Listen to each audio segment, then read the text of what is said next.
বন্ধুরা, আজকে আমি তোমাদের একটা নিরামিষ রান্না করে দেখাবো, ওলের ডালনা। যারা নিরামিষ খেতে পছন্দ করো শুধুমাত্র তাদের জন্য এই বিশেষ রেসিপি। কি কি লাগছে দেখে নেওয়া যাক।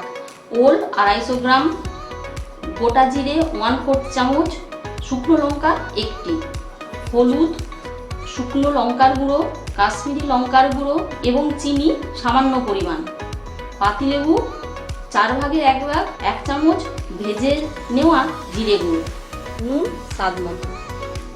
এবার দেখে নিই কীভাবে এটা বানাবো। কড়াইয়ে 2 চামচ মতো তেল নিয়ে একটি শুকনো লঙ্কা, সামান্য গোটা জিরে দিয়ে দেব। এবারে আমি আগে থেকে সেদ্ধ করা ওলগুলো দিয়ে ভালো করে ভেজে নেব।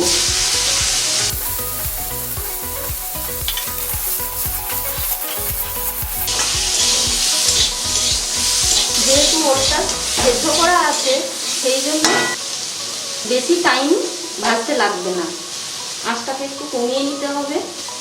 এরপর আমি একে একে সামান্য হলুদ গুঁড়ো,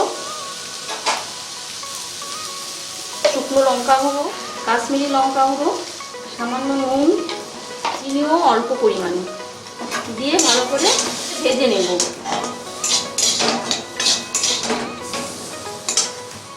এবার আমি কিছুটা জল দিয়ে দিলাম।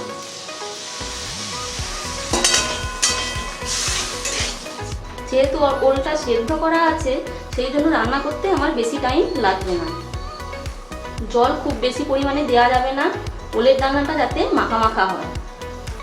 এবার আমি 2 থেকে 3 মিনিটের জন্য ঢাকা দিয়ে দেব। 3 মিনিট হয়ে গেছে, এবার আমি ঢাকাটা খুলে দিচ্ছি। আমার ওলের ডালনাটা হয়েই এসেছে।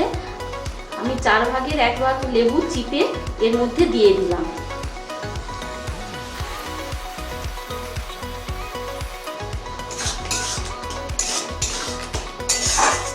ওলের ডালনা হয়ে গেছে, আমি একটা অন্য পাত্রে তুলে রাখবো। গুঁড়ো করে রাখা 1 চামচ ভাজা জিরে আমি এর উপর ছড়িয়ে দেব। ব্যাস, ওলের ডালনা একেবারে রেডি।